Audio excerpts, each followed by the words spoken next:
ঈদে তো আমরা স্পেশাল সব রান্নাগুলো করে থাকি। আজকের এই বাসন্তী পোলাওটা একটা স্পেশাল রেসিপি হতে পারে। অনেক ঝরঝরে ছিল পোলাওটা খেতে। বাসন্তী পোলাও রান্নার জন্য প্যানে নিয়ে নিচ্ছি 1/4 কাপ ঘি, সাথে কিছু আস্ত গরম মশলা দিয়ে দিলাম।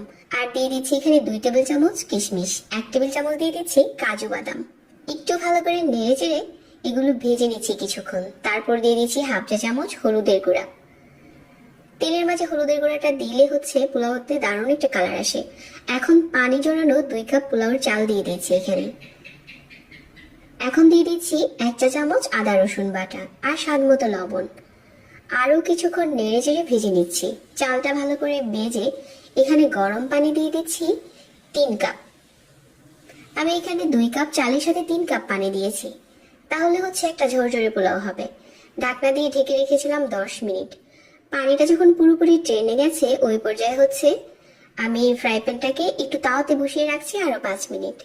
5 মিনিট পর আমাদের ঝরঝরে বাসন্তী পোলাওটা একদম রেডি। ঈদের স্পেশাল রান্নাগুলোর মাঝে বাসন্তী পোলাও হতে পারে দারুণ একটা রেসিপি। এটা যখন একটুখানি মাংসের সাথে পরিবেশন করবেন, খেতে যে কত টেস্টি লাগবে না বানালে বোঝা যাবে না।